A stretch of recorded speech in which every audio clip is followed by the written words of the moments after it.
Berakit-rakit ke hulu, berenang-renang ke tepian. Yang mempunyai arti mengejar keinginan dengan mengeluarkan pengorbanan dan kemampuan yang ada. Kelak kita akan bersenang-senang menikmati hasilnya. Saya Paul menyapa sahabat semua. Semoga sahabat sehat selalu dan jangan sakit ya. Kali ini akan mengurai alur cerita film The Lady Blood Fight yang rilis tahun 2016.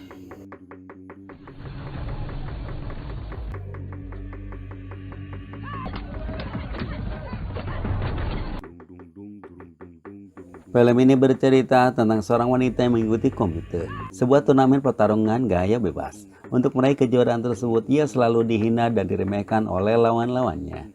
Bagaimana cerita selanjutnya? Oke sahabat, kita mulai ceritanya.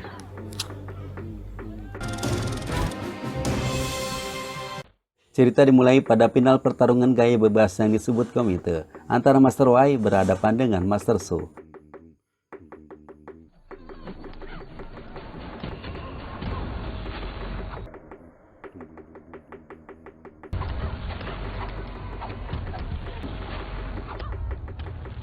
Meskipun mereka sudah bertarung berjalan selama setengah hari, namun belum ada tanda-tanda siapa yang akan menang. Sehingga ketua tim juri memutuskan untuk memperhatikan dengan hasil imbang. Mereka diberikan dispensasi untuk mengirimkan muridnya untuk mengikuti pertarungan yang sama tahun depan tanpa mengikuti babak penyisihan.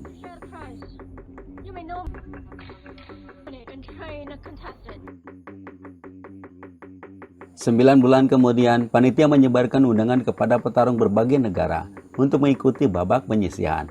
Petarung yang diundang diantaranya adalah gadis Australia bernama Cassidy. Nih orangnya. Dari Brazil dipilih Maria.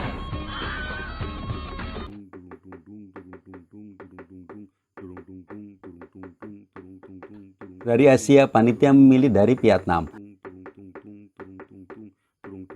Peserta lainnya Pieta, seorang petarung barbar dari Rusia. Adegan beralih ke Amerika pada seorang gadis pelayan restoran. Ia bernama Jen.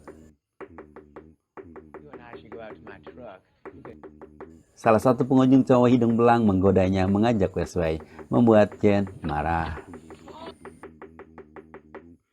Dari kejadian tersebut, ia langsung dipecat dari pekerjaannya. Ketika ia pulang, tiba-tiba dia diserang.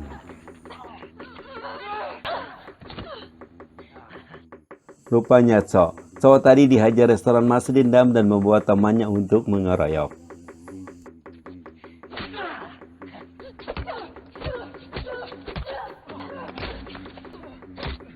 Untung, dia masih selamat. Setibanya di rumah, ia berniat untuk ke Hong Kong mengikuti turnamen tarung bebas.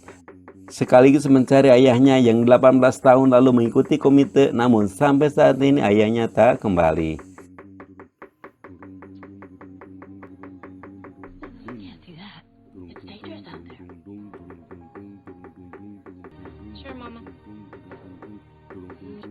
Ibunya pun walau dihinggapi rasa cemas, akhirnya mengizinkan Jen bertolak ke Hong Kong. Adegan beralih ke Master Su yang tengah kebingungan karena belum mempunyai murid yang handal untuk mengikuti turnamen. Sementara di pihak lain, Master Y sudah mempersiapkan jagoannya bernama Ling dengan berlatih secara intensif.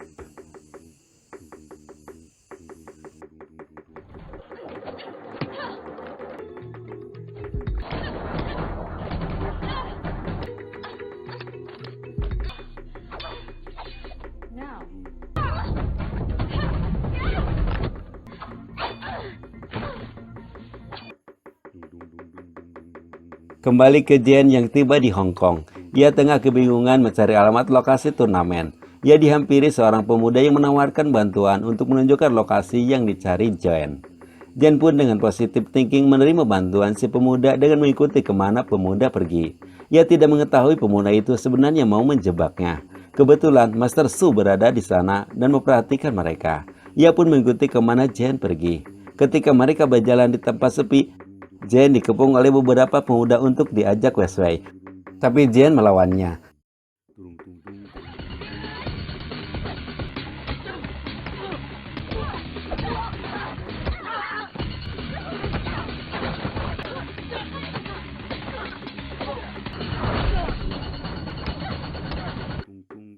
Sementara Master Su menyaksikan tempat yang tak jauh dari TKP.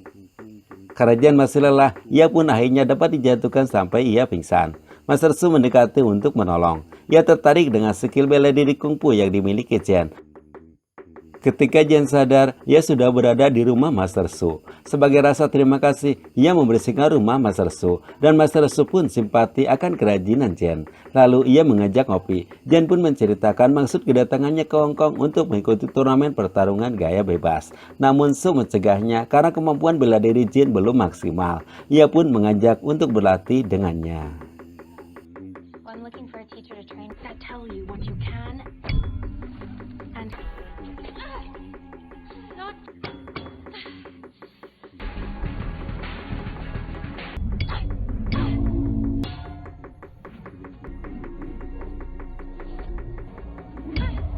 Untuk selanjutnya, Jen berlatih setiap hari di bawah mentor Master Su. Tak terasa mereka sudah berlatih selama 2 bulan hingga Jen menjadi gadis yang berkemampuan bela diri yang andal. Di tempat terpisah, Master Wai memberikan latihan yang terakhir pada Ling dengan mengajaknya keluar dan menyuruh Ling untuk menghajar para pemuda lagi nongkrong di kafe. Dengan gaya menggoda, Ling mulai beraksi.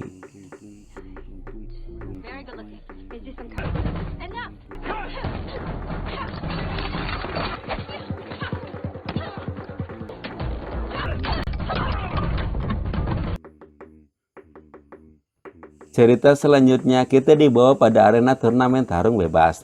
Para peserta pun mulai berdatangan. Sebelum bertanding, para peserta menandatangani perjanjian bahwa setiap peserta harus menerima semua risiko akibat pertarungan, baik cedera hingga kematian. Di sana, Master Su didatangi Zeng yang memberikan kartu nama bila membutuhkan sesuatu untuk menghubungi dirinya. Sebelum pertandingan, kepala juri mengumumkan tata teri bertarung.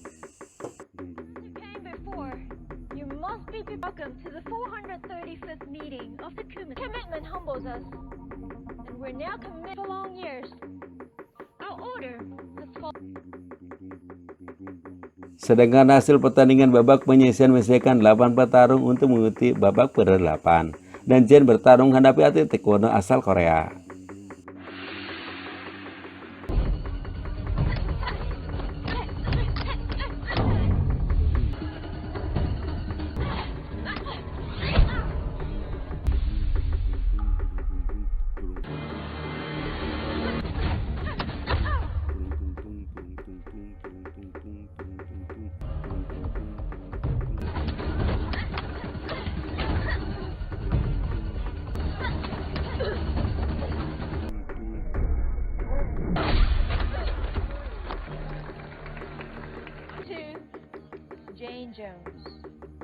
Dalam pertandingan, Jen dapat mengalahkan lawannya, sehingga ia lolos mengikuti babak selanjutnya. Pertandingan selanjutnya antara atlet kungfu dari Cina berhadapan dengan petinju Afrika.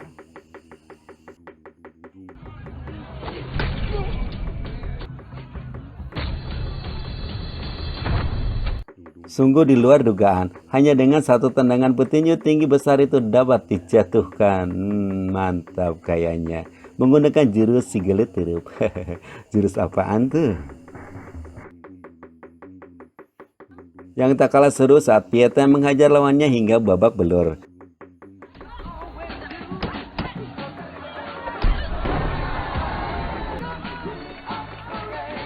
Sedangkan pertarungan yang terakhir Ling melawan Krav Maga.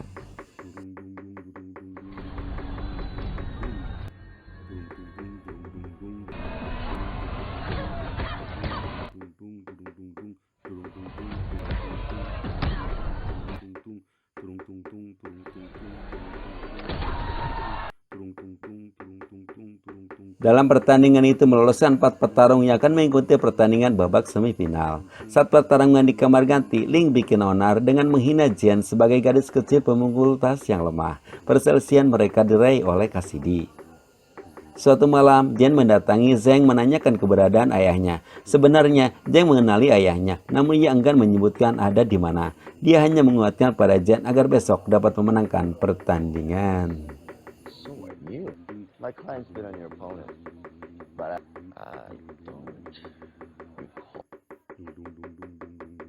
Number 9, Nunchuck.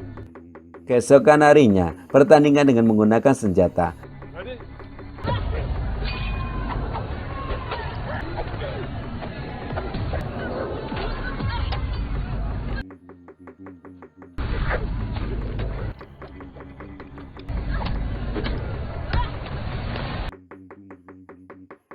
Pada pertarungan itu peserta nomor 7 dapat mengalahkan peserta nomor 9.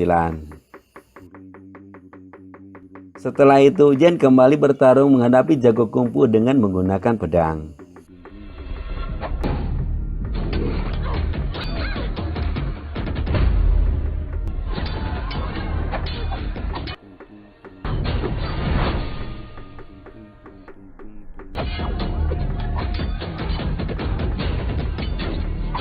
Di awal pertandingan, Jen kewalahan hingga pedangnya patah dan gagangnya pun terlepas. Saat lawannya menyerang, ia segera mengambil gagang pedang dilemparkan ke kepala lawan. Aduh, kebluk.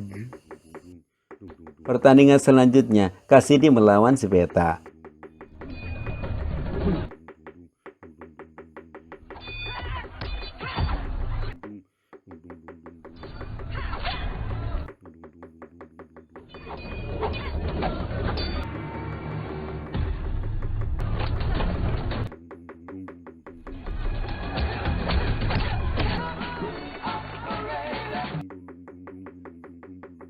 Pertandingan berikutnya, Ling menghadapi Sunija.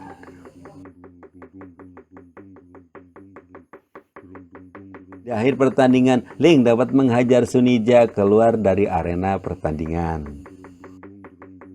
Nah, pertandingan berikutnya, ini yang kita tunggu antara Jen melawan Pieta. Justru dalam kondisi ini, Jen merasa dihantui rasa ketakutan yang sangat dalam setelah melihat Cassidy dibabat si Pieta. Apalagi Master Su tidak menemani dirinya. Ia pun mengabaikan panggilan wasit untuk segera bertanding. Sementara di arena kumite, penonton menduga Jen tidak berani menghadapi si Pieta. Pada saat wasit memanggil untuk yang terakhir kalinya, Jen muncul ke arena. Ia disambut si Pieta dengan hinaan bahwa Jen takut melawan dirinya. Lalu mereka pun bertarung.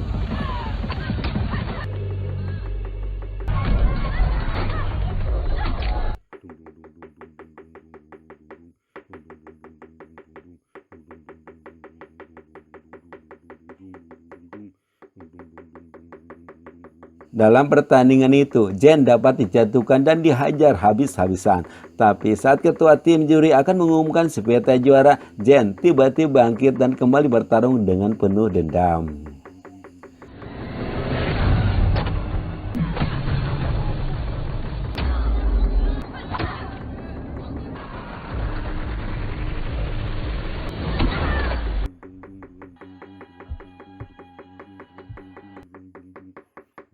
Selepas pertandingan, Jen ditemui Zheng. Zheng mengakui bahwa dia yang membunuh ayahnya Jen untuk mendapat uang taruhan.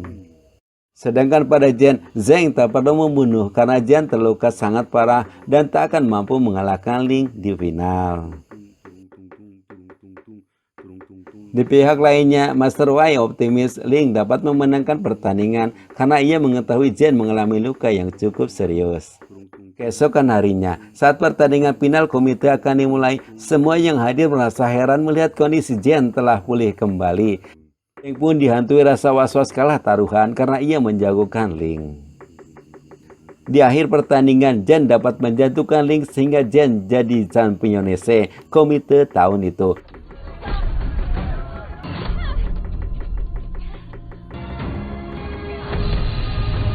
Sedangkan Zheng ditangkap polisi karena telah membunuh ayahnya Jen. Dan film pun tamat.